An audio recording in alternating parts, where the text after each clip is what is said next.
Hello, Freedom family. Welcome back to another great school week. I'm Kirsten Rubery. And I'm Caroline Keener, and we are your hosts for the week of September 11th, 2023. Let's get on with the news. Attention eligible seniors and juniors, check your email for an invitation to join FHS National Honor Society. If you have any questions, see Mrs. Erdman in the library or Miss Troutman in 210.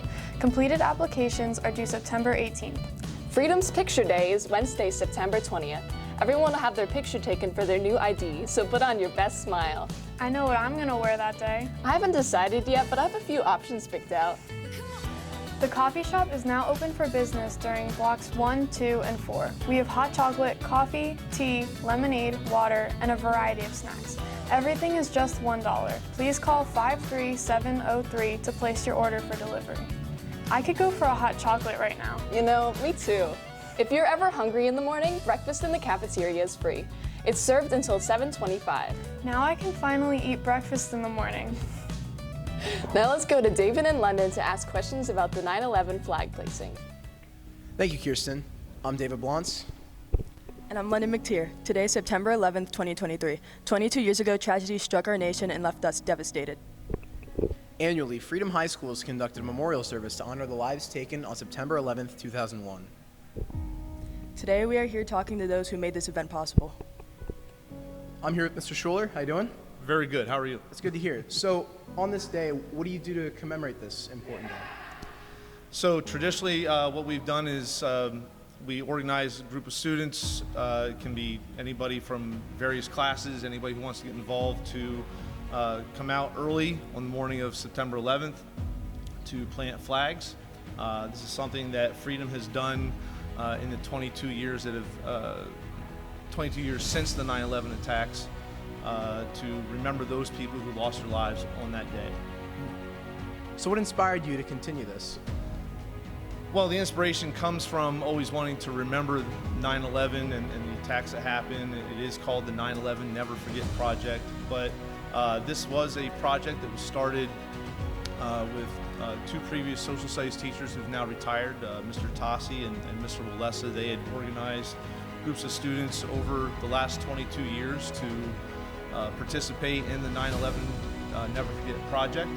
And so what they've done is traditionally gather in the early morning of 9/11 to plant flags in front of the school along Chester Road.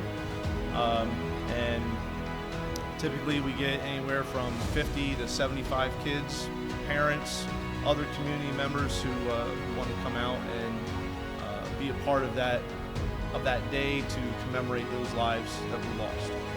Sounds great. So what can students here at Freedom and their family do to get involved? They can simply come by my room. My room is room 237. I have a sign-up sheet outside of my doorway. They can sign themselves up. If they want to add their parents or other community members, that's fine. I mostly do this for them, so I have a list of kids that can earn community service hours for participating in it.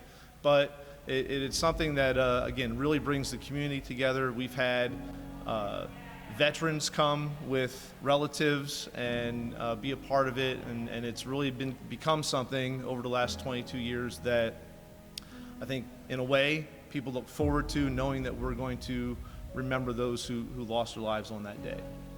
Sounds amazing. Thank you, Mr. Schuler. Hi, Freedom High School. Today I'm here with Olivia. Olivia, can you tell me about the 9/11 event you did for this school year? It is early, waking up at 5:45 in the morning to get to school to put the flags in the ground. But once you get to school and actually start doing it, you realize it does have like a very meaningful cause to it. And it has impacted a lot of friends and family that have had relatives in 9/11 or have passed. Would you make this an option to other Freedom High School students coming in?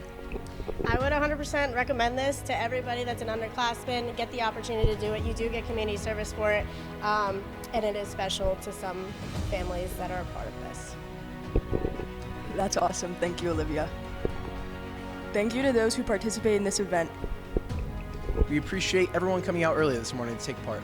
Back to you, Kirsten and Caroline.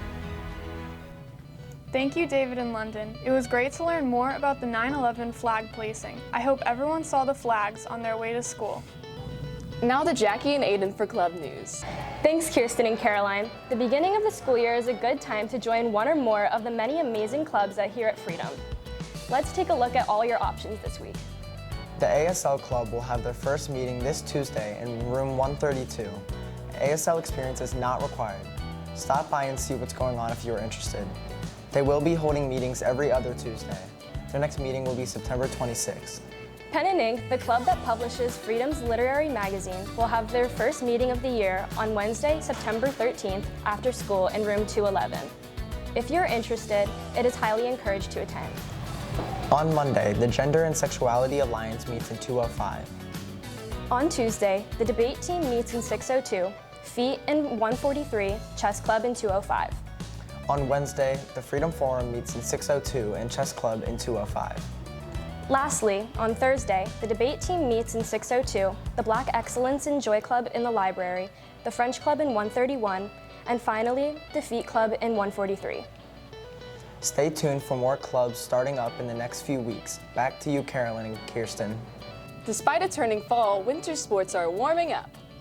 The swim team will be holding an informational meeting for anyone who is interested in joining. The meeting will be held on Tuesday, September 12th, right after school in room 224. If you have any questions, email Coach Kutch. Any students interested in trying out for this year's rifle team should attend the preseason meeting scheduled for Wednesday, September 27th at the BASD range located at Liberty High School. The meeting starts at 6 p.m. with returning team members being fitted for equipment at 6:45. Make sure to mark your calendars with these dates if you're interested so you don't forget. Now let's get to your Freedom Pates Sports Update with Brian and Jake. Thanks, Kirsten and Caroline, and welcome back to your Freedom Pates Sports Update. I'm Jacob Schweitzer. And I'm Brian Renshaw. This past week, our boys soccer team knocked off Pleasant Valley, completing an undefeated week. Goals were scored by Brady Sutton, Dominic Ruskowski, and Michael Delury. Golf moved to 9-3 after dominating Easton. Nick Hoffman posted a 77, and Louis Pagano posted a 79. Our field hockey team won their third straight contest over Pocono Mountain East. Ali Lawbuck and Kari Vandiver scored in the 2-1 victory. Both boys and girls soccer shut out East Stroudsburg North, and both girls volleyball and girls tennis knocked off Pocono Mountain West. Today, the girls tennis team will head to Emmaus, while our soccer teams will face Whitehall, with the boys hosting on the turf. Tomorrow, the golf team will face off against Pleasant Valley at Bethlehem Golf Club. The field hockey team will host Stroudsburg, and both boys and girls cross country will host a meet. Girls volleyball will play Becca in the main gym. On Wednesday, the girls tennis team is home against East Stroudsburg South. Our soccer teams have huge matchups against Nazareth. Both the girls and boys will be at Nazareth Area High School. On Thursday, our golf team will face district rival Liberty. Girls volleyball will host East Stroudsburg South, and our field hockey team will travel to Emmaus. On Friday, our boys soccer team will head to Parkland in a huge matchup, while the girls will play the Trojans on the turf. The girls tennis team will head to Whitehall, and to wrap up the week, our football team will face off against Allentown Central Catholic at BASD Stadium. We need a full ride squad to pick up an EPC win this week, so show up to Grenny at 6 for the tailgate. That's all for your Freedom Paid Sports Update. Back to Kirsten and Caroline. Wow, seems like our sports are doing really well. Thank you for the update, Jacob and Brian. If you're an athlete, you've probably heard of Morgan's Message. If you haven't, Phoebe and Sammy are finding more about it now. Hello, my name's Phoebe. And I'm Sammy. And we're here to ask some questions about Morgan's Message in honor of Suicide Prevention Month in September. So I'm here with Coach Lawbuck. What's Morgan's Message about? What's the backstory? So when we learned first about Morgan's Message, we talked a lot about mental health awareness, and especially with sports, a lot of the pressures that student athletes face through athletics and academics in high school and when they go to college. So a lot of the message was just about mental health awareness, suicide prevention, and also how to reach out and get help and support. Okay, and then as a team, what did the team do to honor Morgan's Message? So we talked about Morgan's story, and we got together with Freedom Softball, baseball, and both boys and girls lacrosse teams, and we were able to support by giving the message out to the teams. We also wore her the butterflies that she had. We were provided with a few items, stickers and bracelets, and we made these shirts in support as the Freedom shirts in order to show awareness at one of our home games. That's great. Thank you so much for joining us today. My pleasure. Hi, I'm Phoebe, and I'm here with Landry Gooman. And I'm here to ask her a few questions about Morgan's Message.